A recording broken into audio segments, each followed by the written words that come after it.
Une comparution de routine devant un tribunal a dégénéré en chaos lorsqu'un officier en uniforme a franchi la ligne devant une salle d'audience silencieuse remplie de témoins. Qu'est-ce qui pourrait bien pousser une femme formée pour défendre son pays à se battre là même où la justice est censée résider? Faites-nous part de votre avis dans les commentaires. Aujourd'hui, elle n'était pas habillée en soldat. Elle ne portait pas de treillis ni de bottes tactiques. Juste un blazer noir, ses cheveux attachés en arrière et un autocollant d'identification collé sur sa poitrine qui bruissait légèrement lorsqu'elle bougeait. Leila Chambers était assise au 3e rang, parfaitement immobile. Une cheville croisée sur l'autre, le dos droit, les yeux fixés vers l'avant, les mains posées doucement sur ses genoux, les doigts à peine entrelacés. Calme, tranquille, calculateur. La salle d'audience résonnait du faible bourdonnement des avocats, des secrétaires et des personnes qui ne réalisaient pas encore qu'elles étaient déjà surveillées. Leila n'était pas là pour attirer l'attention sur elle. Elle était là pour regarder, pour écouter. Mais invisible, elle ne l'a jamais été. À la table des accusés était assis son jeune frère Jordan, 21 ans trop âgé. Mince et s'efforçant de paraître calme, il n'arrêtait pas de jeter des coups d'œil par-dessus son épaule pour la regarder, comme un enfant qui a peur d'être laissé seul à l'école. Chaque fois qu'il le faisait, elle répondait avec le même geste. Un léger hochement de tête, presque imperceptible. Mais assez pour dire « Je suis là. Je te tiens ». Et il avait besoin d'elle. 2 rangées plus loin, le procureur s'est penché en avant pour murmurer quelque chose à l'officier qui procédait à l'arrestation. L'officier Darren Colton. Sa posture était arrogante, les bras croisés sur une large poitrine, le polyester de son uniforme tendu. Les yeux de Leila se plissèrent tandis qu'elle le regardait se pencher en arrière et éclater de rire. Assez fort pour que le public puisse l'entendre, mais assez bas pour paraître décontracté. La présence de Colton était forte. Il n'est pas entré dans une pièce, il l'a remplie. Elle avait déjà vu ce type de personne auparavant. Avec des couleurs uniformes différentes, avec des drapeaux différents sur leurs épaules. Le problème n'était pas le pouvoir, c'était le droit ils croyaient qu'ils avaient. Une voix appelait. Affaire numéro 5872B, l'État contre Jordan Chambers. Le marteau du juge Holloway a frappé une fois. Le murmure s'est arrêté. L'air est devenu tendu. Jordan se leva lentement. Les chaînes à ses poignets tintaient, comme si elles avaient quelque chose à dire. L'avocate de la défense, une défenseure publique surmenée qui n'avait rencontré Jordan que 2 semaines auparavant, ajusta sa jupe et se dirigea vers le banc. Votre honneur, nous appelons Leila Chambers à comparaître. Un murmure parcourut la pièce. Certaines têtes se sont tournées. Leila se leva. Elle se déplaçait avec la confiance de quelqu'un qui connaît son corps mieux que la plupart des gens ne connaissent leur propre maison. Chaque pas est intentionnel. Mesuré. Puissant. Sans effort. L'huissier, une jeune femme d'une vingtaine d'années, tressaillit légèrement lorsque Leila passa devant elle. Puis elle se ressaisit rapidement, comme si la gravité elle-même venait de changer. Leila s'est avancée sur le banc. Elle leva la main droite et prêta serment. Sa voix, lorsqu'elle répondait, était calme et posée. Veuillez indiquer votre nom pour le compte rendu. Leila Chambers. Et votre profession? Elle a regardé le procureur droit dans les yeux. Adjudant-chef de 1re classe. Marine américaine. SEAL Team 4. La pièce a changé. Une pause audible saisit l'air comme une main se resserrant autour de la gorge de chacun. L'avocat est resté concentré. Mademoiselle Chambers, pouvez-vous nous dire pourquoi vous êtes ici aujourd'hui? Je suis ici pour témoigner au nom de mon frère. Elle n'a pas cligné des yeux. Elle n'a pas bougé. Ses mains jointes sur ses genoux. À votre avis, Jordan était-il impliqué dans le vol dont il est accusé, dans la nuit du 11 mars? Non. Il ne l'était pas. Et comment pouvez-vous en être sûr? Leila n'a pas hésité. Parce qu'il était avec moi, dans mon appartement. J'étais en permission. Et avez-vous des documents pour le prouver? Oui. Les journaux de bord, les images de sécurité de l'entrée de mon immeuble et une voisine qui nous a vus vers 22 heures m'apporter un plat en cocotte pour me souhaiter la bienvenue. Quelqu'un dans la galerie a laissé échapper un petit rire. Le sourcil du juge s'est contracté. Colton bougea sur son siège. L'avocat hocha la tête. C'est tout pour l'instant. Contre-interrogatoire, demanda maturation. Le procureur se leva, redressant sa cravate comme un homme se préparant au combat. Mademoiselle Chambers, commença-t-il, la voix chargée d'un mélange de scepticisme et de ressentiment. Tu es entraînée au combat au corps à corps, n'est-ce pas? Oui. Et aussi en matière d'armes à feu, d'explosifs et d'évasion tactique. Dites-moi, est-ce que cela fait partie de la formation des Navy Seals de mentir sous serment pour protéger sa famille? La salle retenait son souffle. Léla inclina à peine la tête. Ses yeux se sont fixés sur lui. Non. Je n'ai pas menti. Le procureur sourit froidement. Vous dites que votre frère était avec vous, mais les caméras ne montrent que l'entrée. Comment savons-nous qu'il est resté toute la nuit? Léla n'a pas élevé la voix. Elle n'a pas bronché. Tu ne sais pas. Mais la charge de la preuve ne m'incombe pas. Elle t'incombe. Le procureur s'est raidi. Colton renifla avec dédain. Léla tourna légèrement la tête, juste assez pour le voir du coin de l'œil. Plus de questions, a déclaré le procureur, les lèvres serrées par la frustration. Le juge hocha la tête. Mademoiselle Chambers, vous pouvez démissionner. Léla se leva. Et c'est à ce moment-là que c'est arrivé. Elle avait à peine fait 2 pas depuis le banc. Ses talons claquaient doucement contre le sol poli. Lorsque l'officier Colton se leva. Il fit un pas vers elle. Il était à moins d'1 mètre de distance. Puis son coude a jailli sur le côté. Ce n'était pas subtil. Ce n'était pas un accident. C'était un coup rapide et délibéré. Assez maladroit pour paraître décontracté si personne n'avait regardé. Mais il était. Au moins une douzaine de personnes l'ont vu. Un halètement collectif parcourut la pièce. L'huissier a crié « et ». Léla n'a pas titubé. Elle n'a pas bougé d'un pouce. Le visage de Colton se tordit en un sourire narquois. Le marteau du juge frappa violemment. À l'ordre. À l'ordre dans cette salle d'audience. Léla se tourna lentement vers Colton. Son expression n'a pas changé. Pas de colère. Pas de peur. Juste un regard acéré comme un rasoir. Comme le point rouge d'un viseur laser. Qu'est-ce que vous venez de faire? A demandé le juge. Je l'ai bousculé, balbutia rapidement Colton. Je ne l'ai pas vue. Elle était à moins d'1 mètre de toi. Permission de parler librement, demanda l'huissier, la voix brûlante de colère. Léla regarda le juge, sa voix ferme et posée. Permission de parler librement. Le juge Holloway marqua une pause, puis fit un simple signe de tête. Accordé. Léla s'avança. Pas vers le banc, mais vers Colton. J'ai été expulsé d'avion dans des zones de guerre, a-t-elle déclaré. Sa voix basse, précise, comme une lame qui se dégaine. J'ai senti des engins explosifs improvisés exploser à 7 mètres de mes bottes.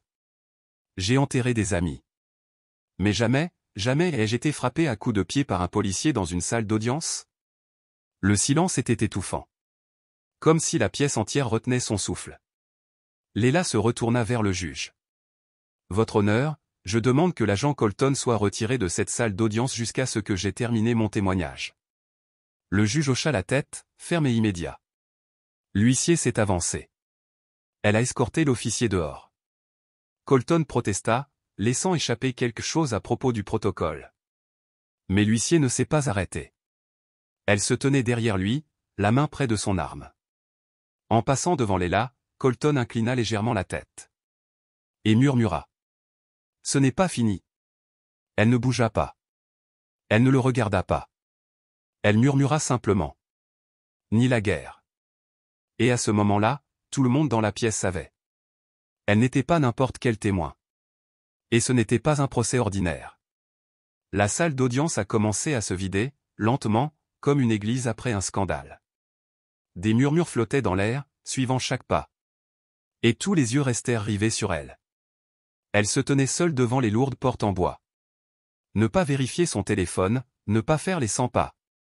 Je reste juste là, immobile, stable.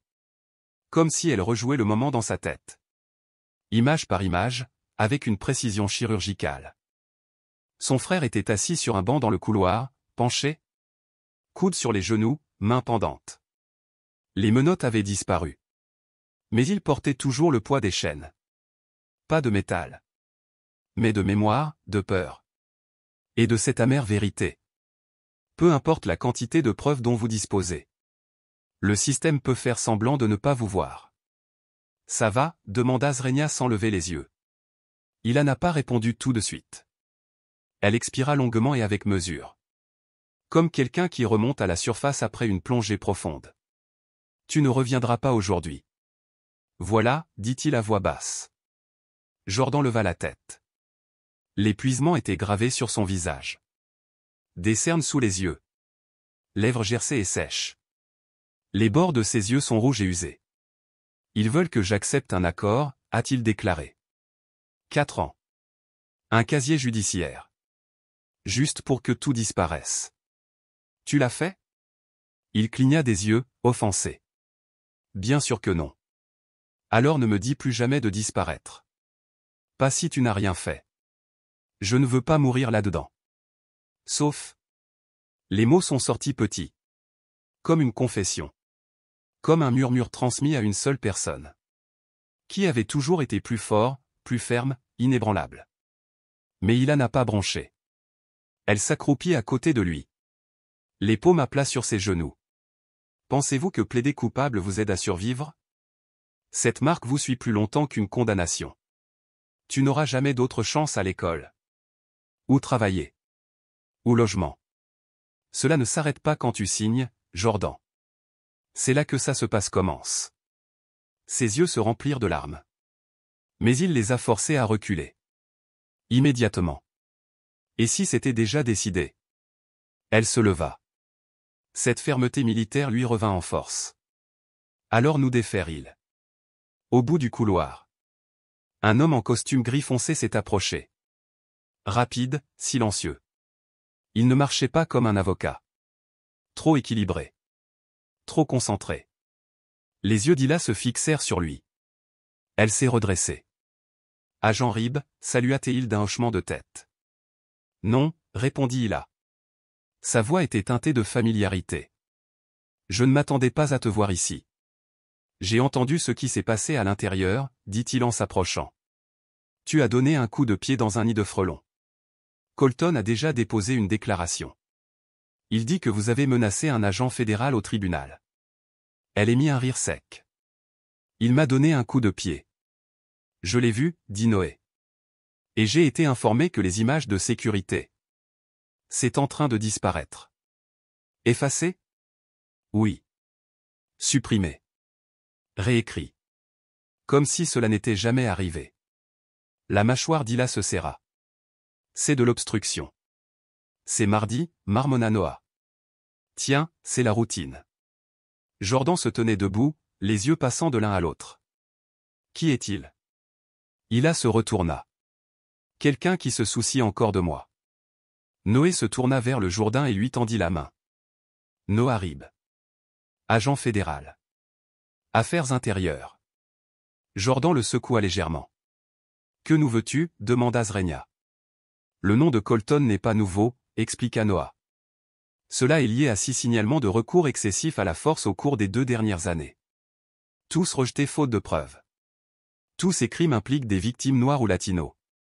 La plupart d'entre eux ont disparu. Ou ont modifié leur déclaration. Après l'arrestation. Il croisa les bras. Et personne n'a rien fait? Nous avons essayé. Mais le département protège les siens. Nous avons recueilli des informations. Mais ce n'est pas suffisant. Personne ne veut témoigner. Ils sont suivis, intimidés, réduits au silence. Et de quoi as-tu besoin? Demanda-t-elle. Même si elle le savait déjà. Des preuves, a-t-il dit. Des preuves solides, publiques et irréfutables. Et quelqu'un qui a le courage d'aller jusqu'au bout. Il n'a pas répondu tout de suite. Elle plissa les yeux. Son esprit calculait. Comme un soldat sur le terrain, examinant les plans. Elle a demandé. Avez-vous toujours accès au serveur interne? Noé haussa un sourcil. Tu penses que je serais là si je ne l'avais pas fait?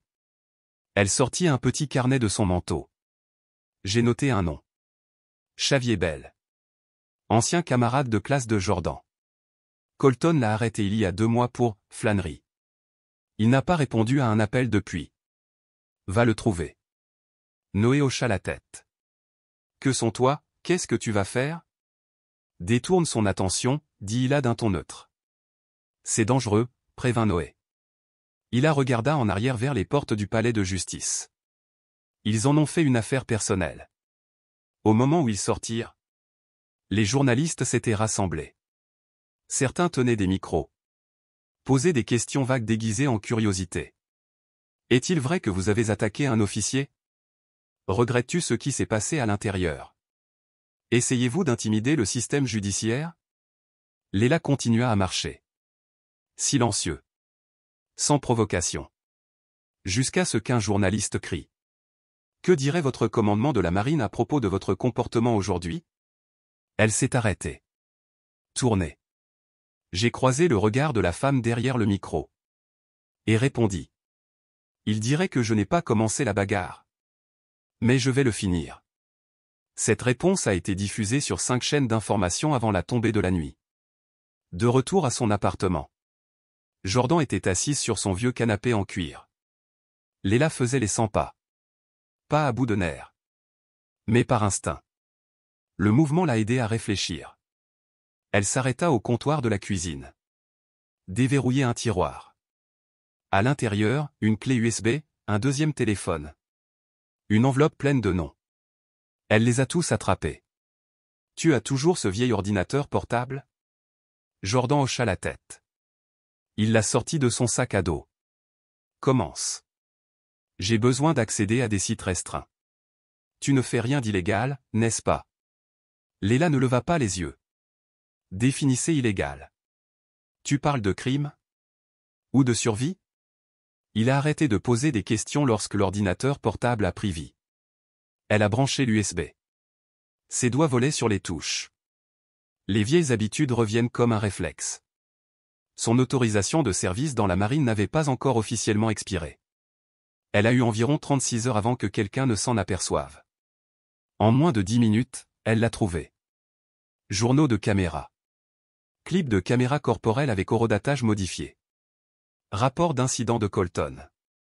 Elle l'a comparé aux images de sécurité, supprimées. Pas supprimées, juste renommées. Enterrées dans un répertoire imbriqué. Quelqu'un avait oublié de le crypter. Elle a ouvert le clip. Clair. Accablant. Le coude de Colton. Son sourire narquois. Et son retournement. Calme comme la glace. Demandez la permission au juge Jordan. Ils vont te poursuivre pour ça, dit Hila. Jordan cligna des yeux. Ils viennent après toi. Son deuxième téléphone vibrait. Un message d'un numéro inconnu. Arrête maintenant, ou la prochaine fois, ce ne sera pas juste un coup de pied. Hila regarda l'écran. Puis j'ai éteint le téléphone. Je l'ai glissé dans un tiroir. Elle regarda Jordan. Nous venons de trouver la correspondance, a-t-elle déclaré. Maintenant. Nous allumons le feu. La ville n'a pas dormi. Il a simplement caché ses cauchemars sous des lumières plus vives. Et il la conduisit en silence. Doigts tendus autour du volant. De la berline chicha? Empruntée à son frère.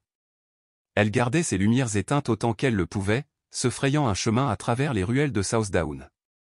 Il n'y avait pas de circulation, juste le silence, interrompu de temps à autre par l'aboiement d'un chien au loin ou le craquement étrange de clôtures rouillées se balançant dans le vent.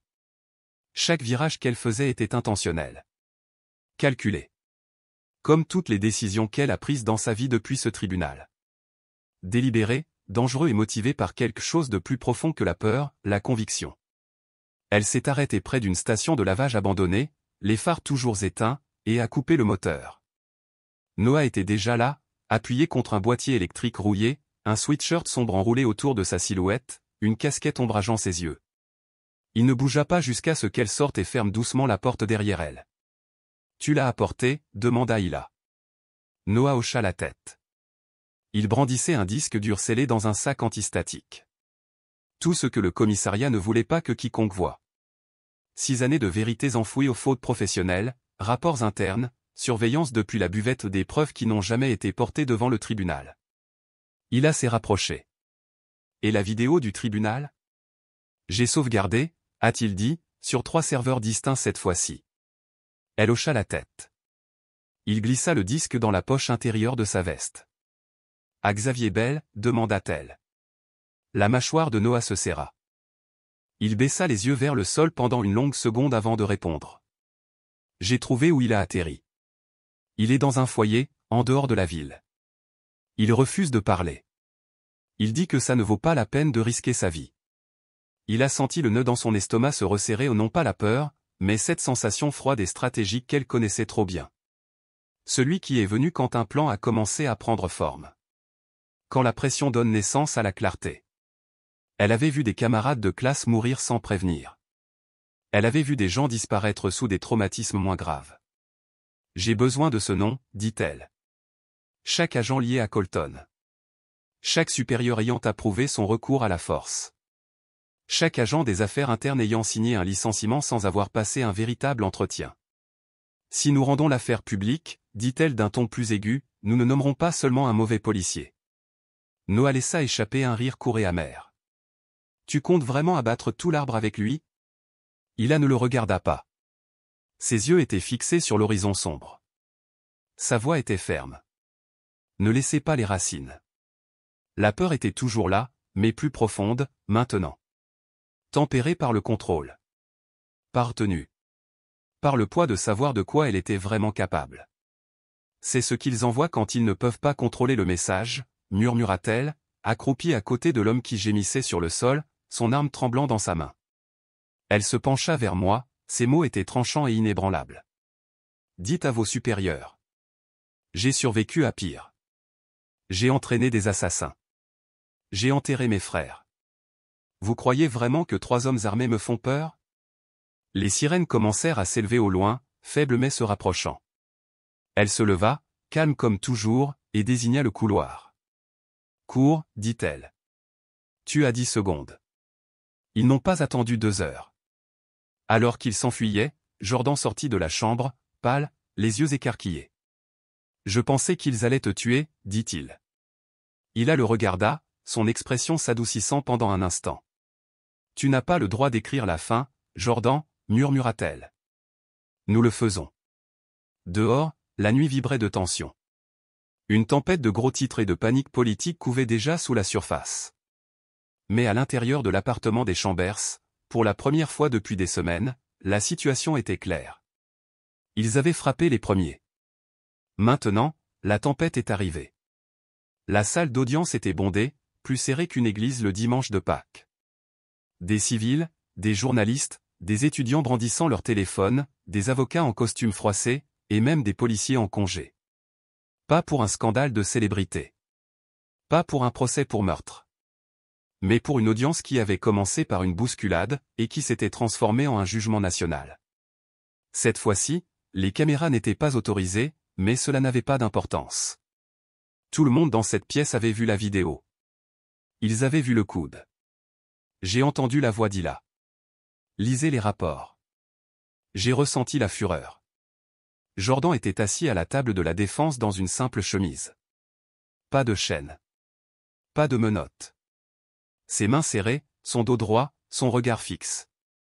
Il n'avait pas bronché, ni lorsqu'ils avaient perquisitionné son appartement, ni lorsqu'elle était devenue le centre de tempête en ligne, ni même lorsque le président du syndicat de police l'avait qualifié de honte à l'insigne. Mais aujourd'hui c'était différent. Le juge est entré. Tout le monde s'est levé. Le juge Holloway n'a pas perdu de temps. Que le compte-rendu indique qu'il s'agit de la poursuite de l'audience de l'affaire 580072B, l'État contre Jordan Chambers. Un bruissement de papier froissé et des raclements de gorge parcoururent la galerie. Le procureur était nouveau, plus âgé, plus calme, sans la bravade suffisante du précédent.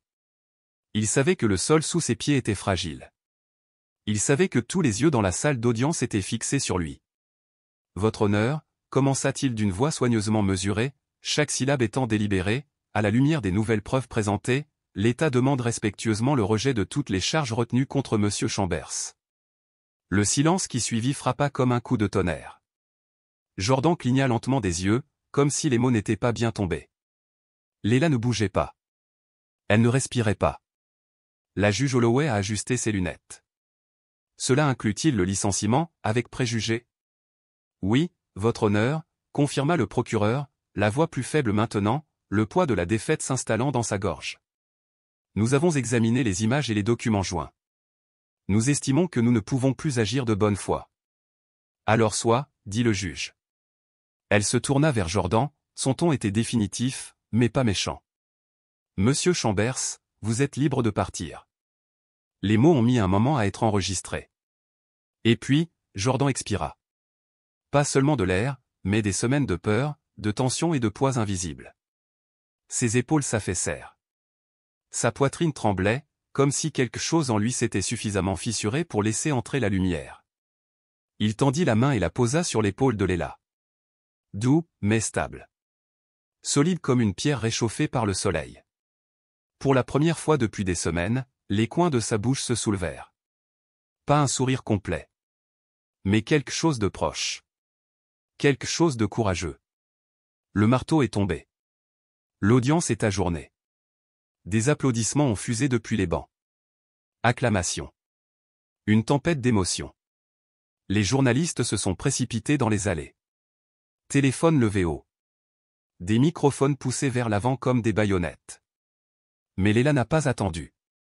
Elle prit doucement Jordan par le bras et le guida vers la sortie latérale, sa main ne quittant jamais l'espace entre ses épaules. Dehors, l'air était différent. Plus net. Nettoyant.